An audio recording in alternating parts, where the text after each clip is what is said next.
Welcome to Uplift Fitness, where we make fitness simple so you can live the fit and healthy life you deserve. My name is Chase Jenkins, ACSM CPT. Today we're doing the leg extension, one of the best exercises that you can do for your quad muscles right here.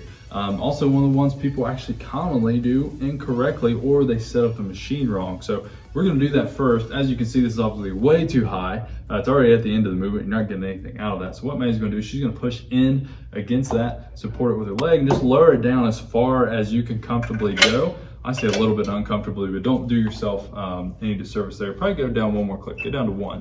You wanna go as deep as possible. Range of motion is key. You want maximal range of motion on everything that you do in most cases, especially on this one. If you're shortening up this range of motion, unless you have a knee injury or something to be wary of, I mean, you're really wasting your time with that full range of motion. Now, there's one more place to adjust, which is your back pad right here. You just want to adjust it forward, which I think we're good to go, to wherever the backs of your legs are barely hanging over the edge of the foot. If it's way too far back, you're going to feel a lot of pressure on your knee. If it's way too far forward, actually, it probably wouldn't be the worst thing. You're just going to get more range of motion that way. So the other part, we already have our weight selected over here. So we're going to put that on the main stack, wherever you want to, and then you also have a secondary stack to add to that. So the big piece of this is going to be these handles right here. These are here for a reason, is to hold your butt down. What will happen is if we put a lot of weight on here, we're doing our leg extensions and we're not anchored down, the hips will start to float up a little bit. What that will do is that we're leaking the weight and the tension out through the rest of our body into the pad, and then it's not right here on the muscle where we want it to be. So we're gonna suck ourselves down to that seat super hard. That closes it off to where that tension is gonna stay between that point where our butt's touching the pad and our knee, which is moving. That is key. So hold yourself down super tight, full range of motion. After that, it's just good control. So we're gonna do a couple leg extensions here. Maddie has her feet basically shoulder width apart.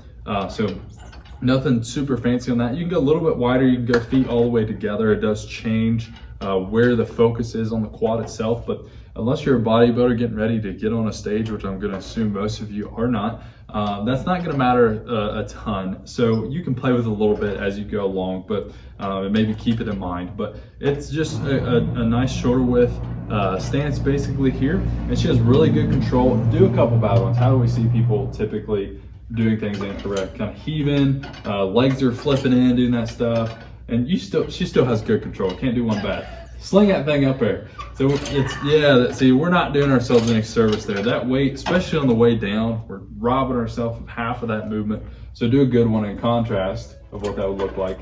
Nice, good control. Feet are stable all the way down. We're controlling it with our legs. The machine's not just dropping. And that's how you do a really good leg extension. Your quads are gonna hate us after that. But if you wanna know where that fits into your workout plan, you can download free ones from upliftfitnessohio.com or click the button below this video. They're made by personal trainers just like me, so you can have confident, effective workouts.